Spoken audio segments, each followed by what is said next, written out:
Il semble que Vladimir Poutine ait perdu son sang-froid. Au Kremlin, ils se sont mis à critiquer à la fois les États-Unis et l'Europe après que Vladimir Poutine ait de nouveau été acculé dans un piège diplomatique.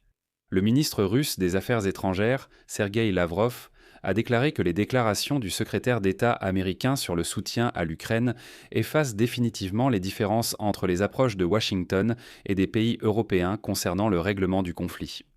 Bien qu'auparavant, je le rappelle, le Kremlin affirmait que les États-Unis étaient vantés presque de leur côté, tandis que l'Europe empêchait la mise en œuvre des accords entre Donald Trump et Vladimir Poutine à Anchorage. De quoi s'agit-il et pourquoi Lavrov a-t-il soudainement fait cette déclaration? La veille, Marco Rubio a déclaré que les États-Unis d'Amérique n'étaient plus un médiateur neutre dans la guerre de la Russie contre l'Ukraine. Et ils ne sont plus des médiateurs, ni des facilitateurs, ni des négociateurs, non. Washington se rétablit définitivement. Il a choisi de quel côté il est, et c'est celui de l'Ukraine.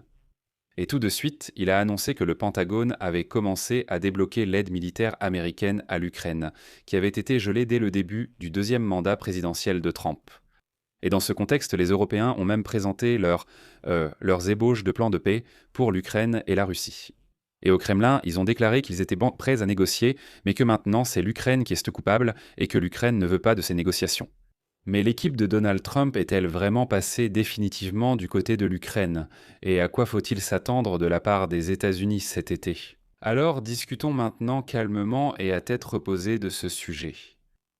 Je m'appelle Alexei Petchi, discutons ensemble de ce sujet. Mais avant de commencer, je vous demande de vous abonner à cette chaîne, de liker cette vidéo et de laisser n'importe quel commentaire sous cette vidéo. Et abonnez-vous à ma chaîne Telegram Petchi News, le lien se trouve dans la description de cette vidéo. Aujourd'hui, mauvaise journée au Kremlin. Sergueï Lavrov, chef du ministère des Affaires étrangères russe, a exprimé son ressentiment face à la déclaration du secrétaire d'État américain Marco Rubio sur le soutien à l'Ukraine. Selon lui, effacent en fait les différences entre les approches de Washington et des pays européens concernant le règlement de la guerre. Voici la citation de Lavrov. Compte tenu des propos de Marco Rubio, avec qui j'ai des liens professionnels, nous avons discuté de la situation ukrainienne il y a 2 semaines.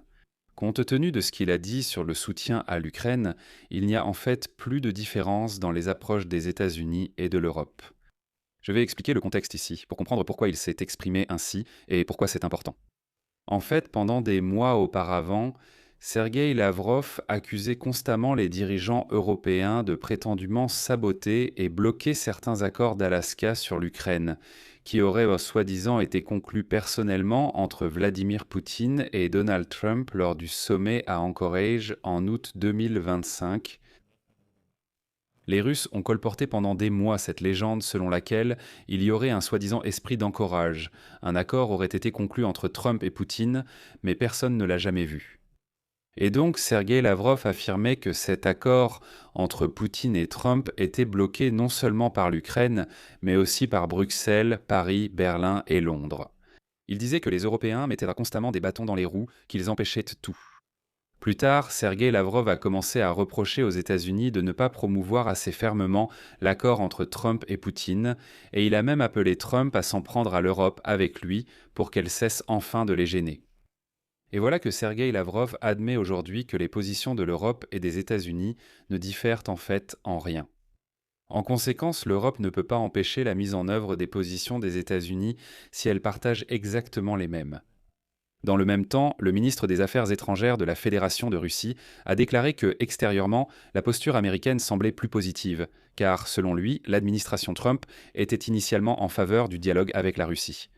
Puis il a encore accusé les Américains.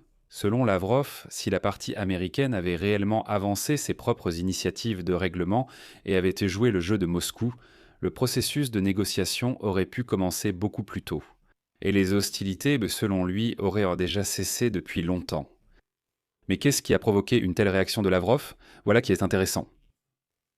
En fait, la veille, le secrétaire d'État américain Mark Rubio a déclaré lors d'une audition à la Chambre des représentants du Congrès américain que l'Amérique n'était plus un médiateur neutre dans la guerre de la Russie contre l'Ukraine. Et elle a finalement choisi son camp, et c'est celui de l'Ukraine.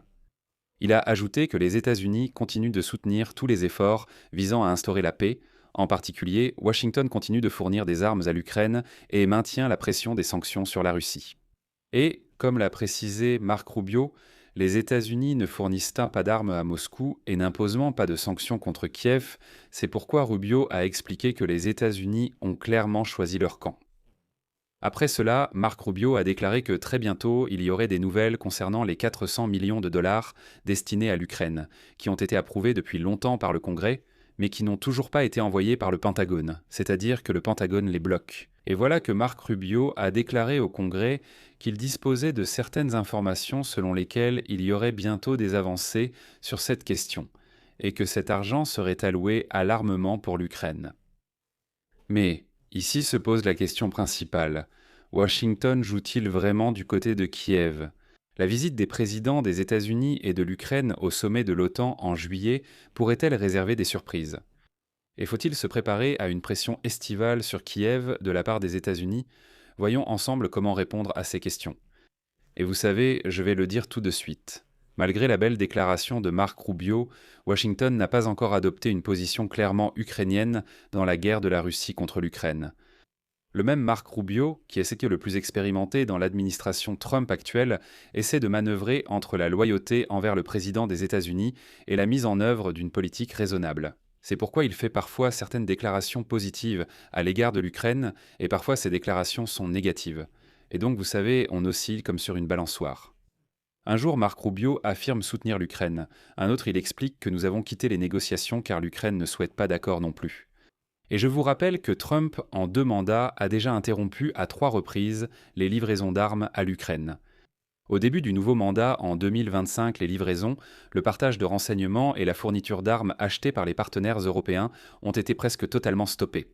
On observe aussi une baisse actuelle de la pression des sanctions sur la Russie et la Biélorussie, ce qui est important. Et aussi cynique que cela puisse paraître, mais compte tenu de l'erreur de Trump avec l'Iran, de la consommation d'armes et de missiles de défense aérienne, ils vont maintenant essayer de renforcer avant tout eux-mêmes, ensuite leurs alliés au Moyen-Orient, et enfin, en dernier lieu, l'Ukraine. Zelensky a raison. Il a récemment dit que l'Ukraine était passée en dernier sur la liste des priorités de Trump.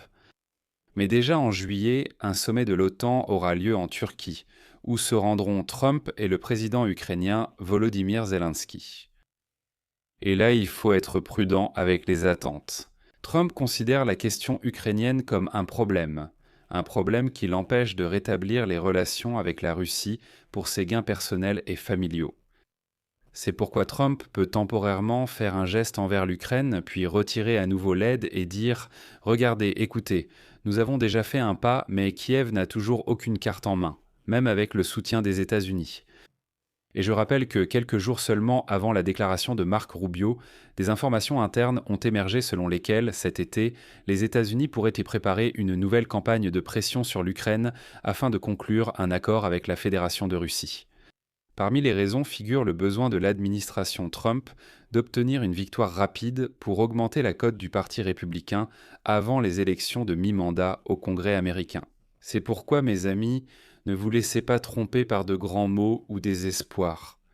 Je vais m'arrêter ici. Donnez votre avis et vos conclusions dans les commentaires sous cette vidéo. Abonnez-vous à la chaîne, cliquez sur la cloche et n'oubliez pas de mettre un like. Si vous souhaitez soutenir le travail de cette chaîne YouTube, vous pouvez le faire financièrement via un don en utilisant les liens et les coordonnées dans la description de cette vidéo ou via le code QR affiché à l'écran. Je vous serai reconnaissant pour votre soutien. Et les amis, je vous rappelle que j'ai lancé une chaîne YouTube exclusivement en ukrainien, donc si vous souhaitez recevoir des informations en ukrainien, le lien vers cette chaîne se trouve dans la description de cette vidéo. Allez-y et abonnez-vous sans faute, c'est tout pour aujourd'hui. Prenez soin de vous. Au revoir à tous.